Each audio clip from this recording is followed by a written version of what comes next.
Greeting interwebs, it's JackitK, and welcome to a new playthrough.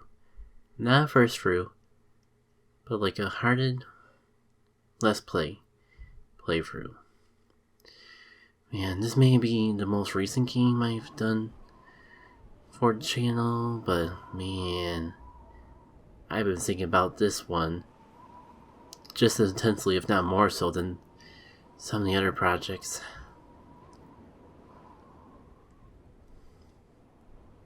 Maybe I can do it justice. Probably not, but well, no until I try. So the game I'll be playing is Celeste. It's an indie game that came out probably about a year ago at this point. Maybe a bit longer by the time this gets out, because geez, like this is supposed to be like a Christmas special, but not really that I wanted to do. I'm just so excited to play it that I couldn't wait that long to record. I couldn't do a game in between, no. Maybe as we go through I can actually talk about why I'm so nervous to actually cover the game. It means a lot to me, and there's a lot to take out of it. But I think the easiest way to start the game is just to hit the start button and begin. I want to go over a couple options here before we get started. First and foremost, I'm tempted to go with the character's name by default. I thought about it and I think I'm gonna add a little bit of personality. This essentially allows us to rename the character and all. Her name is Madeline, though for the sake of the playthrough, because it's just as much my experience as it is hers, we'll be dubbing her K. Yeah, it works as a male and a female name, doesn't it? When we actually go through dialogue in that, I may still refer to her as Madeline if I can remember, but I figure we can at least name the file what we want. Assist mode is something I kind of want to actually cover in its own video, but I figure at least show you what it's about. Assist mode allows you to modify the game's rules to reduce its difficulty. This includes options such as slowing the game speed, granting you invisibility, or infinite stamina, and even skipping chapters entirely. Celeste was designed to be challenging, but an accessible game. We believe the difficulty is essential to your experience. We recommend playing without assist mode your first time. However, we understand that every player is different. If Celeste is inaccessible to you due to difficulty, we hope that assist mode will still allow you to enjoy it. I won't play on this time because I recommend at least trying the game with assist mode off. You can go back to the main menu and turn it on at any time. So if you find yourself struggling too much to the point where the game is frustrating, you can always go back and turn it on then. And like I said, I do want to talk more about it later on, but I want to at least note that it's there. So if you're playing along, you feel intimidated, it's okay. The challenge is part of the game, and honestly, you may not even notice it going through. But if it is overwhelming, there are options available to you to make the experience more worthwhile. Man. Guess we're ready to begin.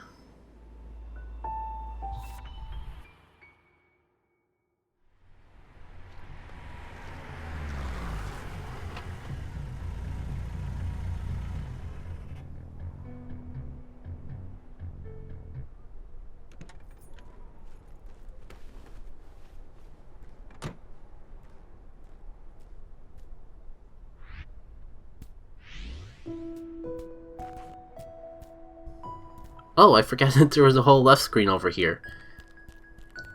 Not sure if there really is any significance over here, but I guess you can see how we got over here in the first place. Now, I kind of like this tutorial. One, the music. You'll be seeing me praise the music a lot in this game. Oh dear. That would have killed us if we were underneath it. You can move around. You can climb walls by holding the shoulder button and lifting up. I'm gonna do it here, just because it's probably the safest place I can do it. As you see, if you watch Madeline's expressions carefully, she does struggle as she holds on to it. And I think eventually, yeah, she starts flashing red, and she just can't hold on anymore. If you're in the middle of climbing, when that happens, she will just slip and fall, and there's nothing you can do. You cannot climb up, you'll just slide down until you fall down all the way. There are ways to conserve stamina, but I think I'll save those for when we actually get to that in the future. I never noticed that down in the foreground. I'll just point out that it's there for now. If it may come into play future, possibly. If I remember the game right. Excuse me. The sign out front is busted. Is this a mountain trail? You're almost there. It's just across the bridge. By the way, you should call someone about your driveway. The ridge collapsed and I nearly died.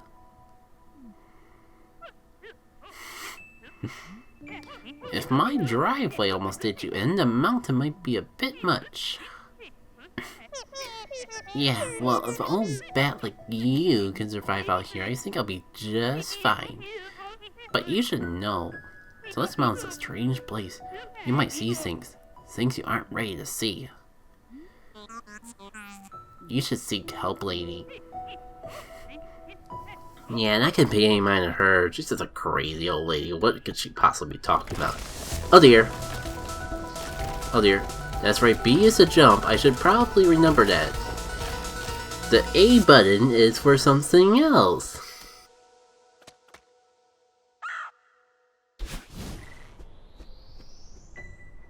Yeah, we'll get a little more into that later.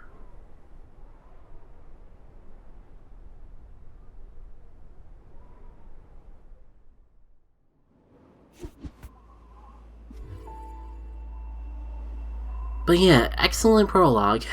Great way to introduce yourself to the game. Playing for my first time, I didn't even realize you couldn't dash until the game actually taught you how to do so. It just seemed to ease you right into the whole process of the gameplay of the game relatively easily. We may be getting to the point where just easy isn't going to cut it anytime soon. Because we're getting into our first level here. Oh, yep, B is to jump, A is to dash. Fun fact, my very first death was to this pile of spikes right in front of us. It's not as bad as you would think. I was still getting used to the controls, and I accidentally hit the dash button when I hit the jump button, and basically this happened. Yep. I mean, hey, if we're gonna have the whole Celeste experience, and I'm gonna talk about the game for me, as well as the whole blend of sharing my experience with the game, as well as possibly shift a few new things into the mix, then I may just recreate a death here and there. Okay, that's probably the only death I'll ever recreate, but it just doesn't feel like my Celeste experience unless I show you exactly how that works. Now, these things we're collecting, they're strawberries. Don't worry about collecting them. Though I will admit, like, a good chunk of the actual challenge of the game comes from collecting the strawberries. Oh dear, oh dear, oh dear. Wow. What an embarrassing way to go. I don't know why, I just want to dash in that just to make sure I'm not missing anything. Controls! You may see me slip my thumb every now and then and make a little boo-boo. Okay, thing I gotta explain with the strawberries that I didn't get for a long time. If they got wings on them like that, it basically means when I dash, they'll fly away. So it's often a little bit of a puzzle element to try to get over to the strawberry without dashing in order to get those ones with the wings. I'm not sure if I got around the same, but strawberries... Long story short, they're completely optional and do not affect the game in the slightest. With that said though, I do recommend trying to go out your way for at least a couple of them. If only for the fun of it. Like I said, just playing through this game bare bones, you can probably get through the game real quickly. I've seen people speedrun this game in under an hour. And I haven't even really watched speedruns done by speedrunners of the speedrunning game. The strawberries is basically where the death of this game comes from, in my humble opinion. So I will be going on my way to get strawberries. I do have a personal goal to get at least 120 strawberries. Why didn't I see that spring? Yeah, we're gonna have a... Honestly, with this game, we're gonna have a lot of deaths that I blame more on myself.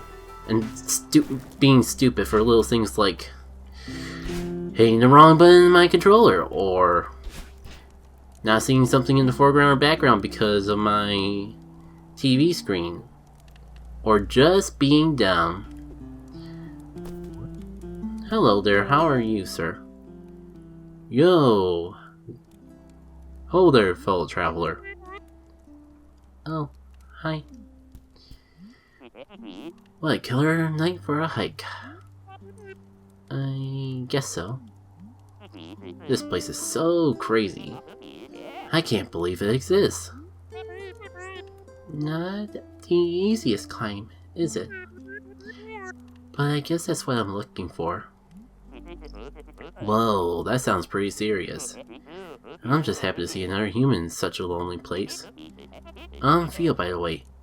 An adventurer from a far-off land. Not much of a talker, are you? Mysterious lone wolf type, I get it. I'll just imagine some dark backstory for you.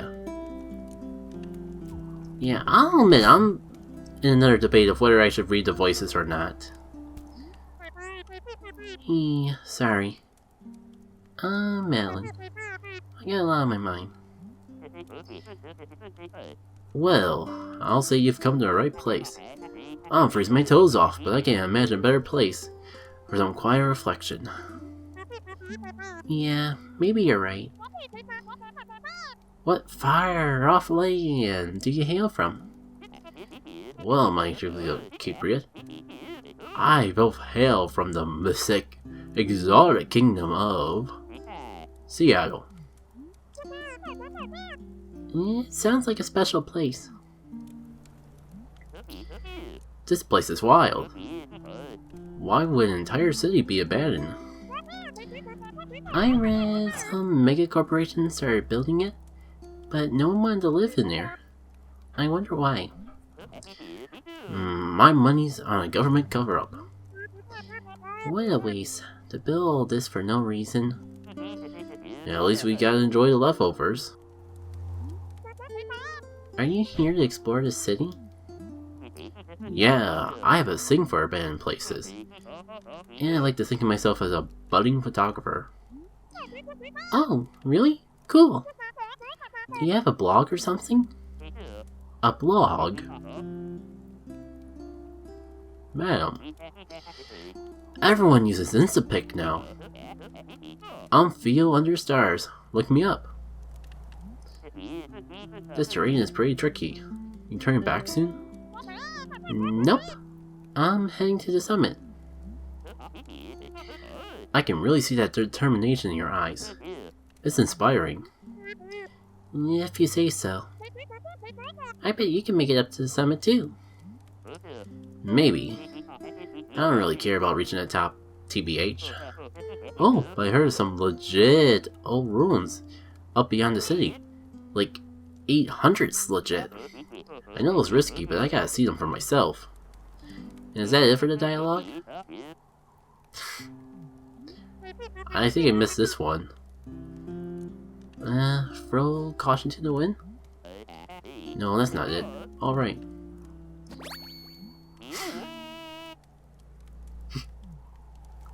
I definitely didn't see that one before. I'll admit, I think I actually missed this scene with Field before, because that is an optional strawberry over there. Man, I can't believe I freaking missed that. I thought I talked to him before, but I guess I just didn't go all the way. If it's not obvious, the odds of us of seeing Field again are just about the same odds of me dying. Stupidly. Over stupid things that I probably never died to before. Maybe I could do something smart to make up for it. Like uncover a secret strawberry! Man, there's just been so much happening. I have even had a list of notes. Yeah, that's how serious I am about covering this game to the best of my abilities. I actually made notes. I don't think I ever even done that before. About some things I wanted to talk about with this level in particular.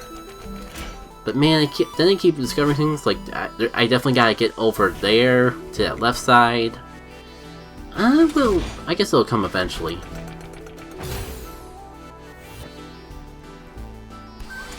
Well, I could at least talk about the one thing I don't have to refer to notes to, the music.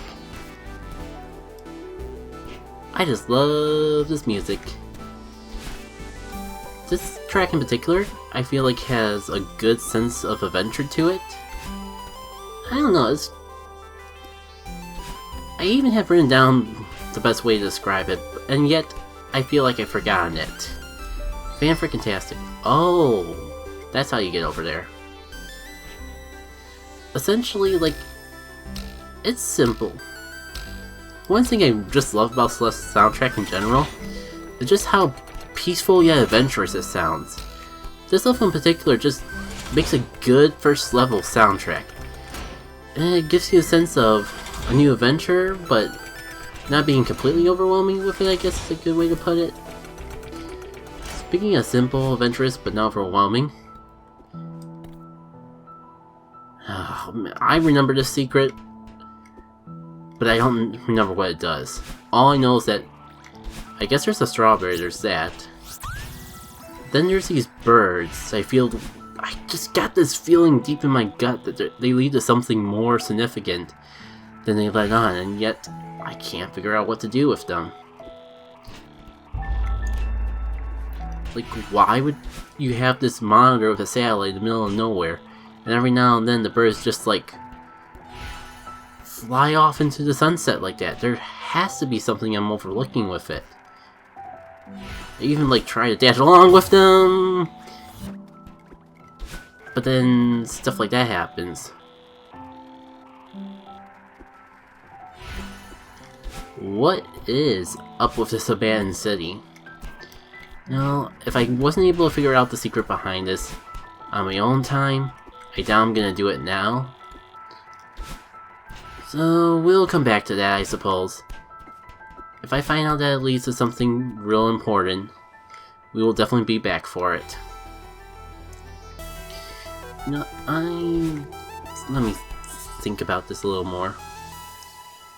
I guess I don't know if I haven't written down here of how this works as an introductory level, but honestly I feel like the prologue kind of did that a little better on its own. Like, I guess there's the fact that like it really gets you used to your mechanics. We'll be getting into new elements in each level, but for this first one, it's just our dashing and jumping abilities. Nothing new, nothing too fancy. It's just there. Man, I haven't even talked about these crystals yet, but I think it's pretty self-explanatory if you've been watching the gameplay. I dash, I get my dash back. And you use it to cross distances that you normally couldn't before. Did I finish my thoughts about the music, by the way? Simple yet adventurous, has good feeling to it. Just what you really need out of a first level of a game. You get a sense that this is going to be one big grand adventure. and yet the music is peaceful, so you don't really get too much to worry about right away. Jeez. So many like little mechanics I haven't even got too into yet. Yeah, there's momentum in this game. I didn't just die for no reason.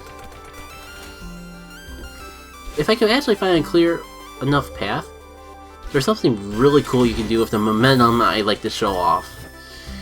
But before then, we'll probably have to clear this puzzle. And I guess I could ignore the strawberry. But it's right there. It wasn't too bad for me to get. I might as well get it. And how am I gonna get this? Okay, I think it was just that simple. Oh!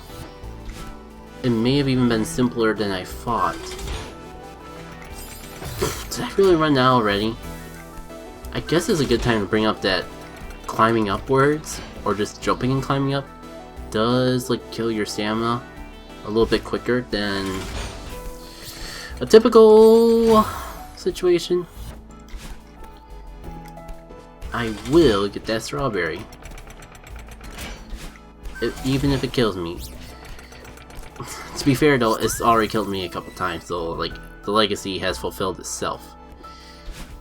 This is a pretty good moment of momentum. Basically what you do is like, if you jump, as soon as it reaches the end of wherever it's going, you get flung pretty hard, as you'll see right now. And with that, I would be able to get a strawberry, if I was competent, of course. There we go.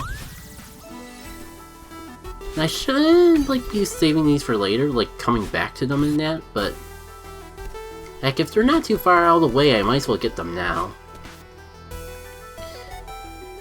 Man, I even haven't gotten into my favorite trick. Well, momentum, honestly, momentum is probably my favorite trick, even if it does result in my death sometimes. But yeah, like, I'm not gonna hold the shoulder button, but I'm still gonna get up there without dashing. Yeah, you kinda have a wall jump. Super Mario 64 and other game elements like it. And when you do the wall jumping like that, you don't use up any of your stamina. So it's incredibly useful for getting through some of the trickier areas of the game. Wow, I definitely skipped an area because I thought this was the optional pass. Either way though, if we did miss some things along the way, that'll give me an opportunity to actually explain a feature that would make backtracking, collecting what you miss a little bit easier. A little burp. You hear the rest too?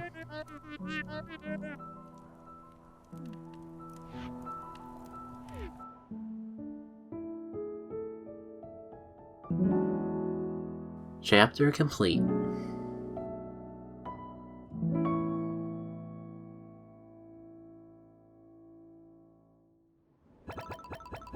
Oh yeah, I definitely skipped an area because there's something I was supposed to get in that level for sure. And I totally blanked out on it.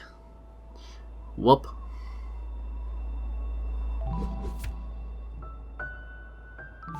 Actually, before we go in, give me 1 sec to gather my thoughts and make sure that I don't forget anything on this second backtrack.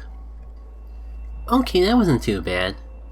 I think I got just about everything.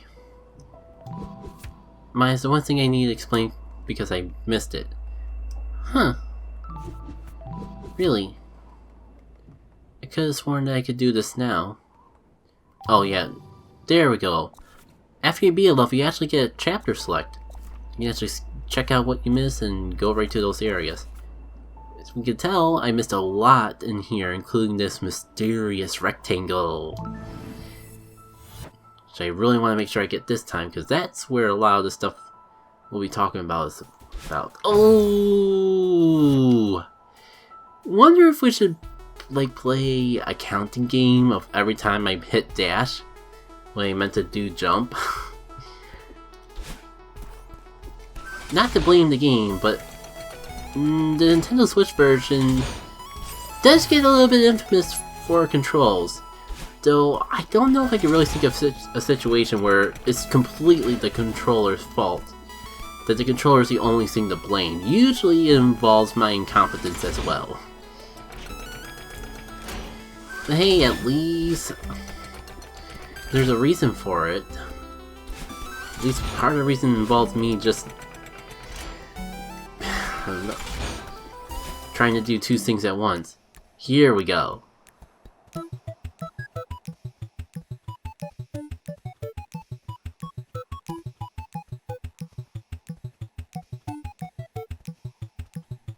No, I'm not just doing a listen to the music guys segment.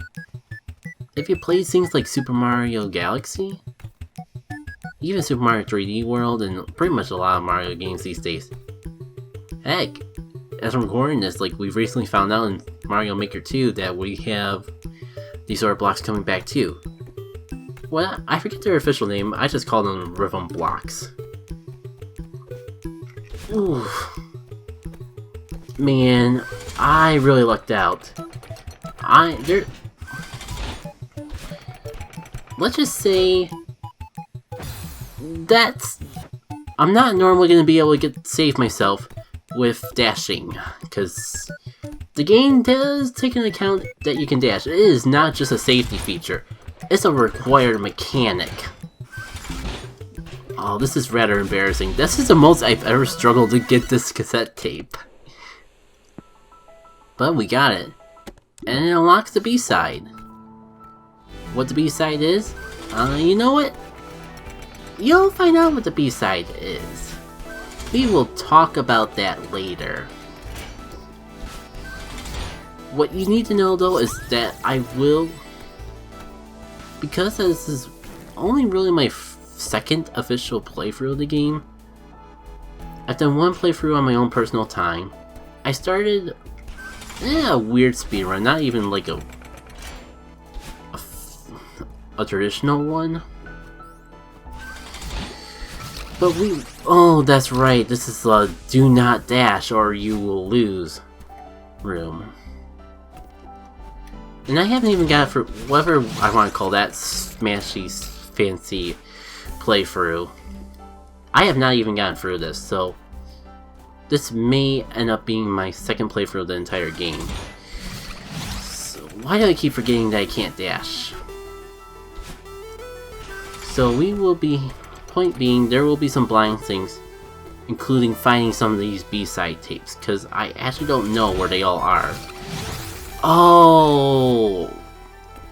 Remember when I said I'd be doing dumb things because I don't see things properly on my TV? That's an example of that. But yeah, even though I don't know where all the B-side tapes are currently, I will find them all before I call this playthrough done. Now granted, I'm not promising that I'll actually complete every single B-side, because man, if I say that this game is very well fairly balanced when it comes to challenge and gameplay, B-sides, man, like if you find this game too easy, just pick up a B-side. I feel like B-sides are where the gamer guys and gamer girls go to, I would say to die, but no, there's something that's for a little bit later. But there's a lot of challenge to them. And I have completed 2 B-sides. One of the first world that we're doing now, and one of the world before. However, I did actually record my first attempt through the B-side of the second world. I've already beaten the first one by the time I actually even considered doing recordings. But from chapter 2, excuse me for calling them worlds, onwards, B-sides will be blind. And because of that, I can't promise that I'll beat every B-side, but I will give it a good earnest try. I think if we're gonna put a rule to it, I should spend at least 30 minutes on a B-side before giving up. But honestly, especially if I do beat it, it will probably take more than 30 minutes. And I'll have to edit it all. And it'll be fun. Oh shoot, I'm really jumping the gun. We're already at half an hour, and I really should save this for the next one. Thank you all for tuning in for this edition of my playthrough of Celeste, though. As you can see, I got a lot to talk about. But we got a fun game to play alongside it, so I hope you continue to join me for this journey. We'll be taking on Chapter 2 next time. Until then, see y'all later.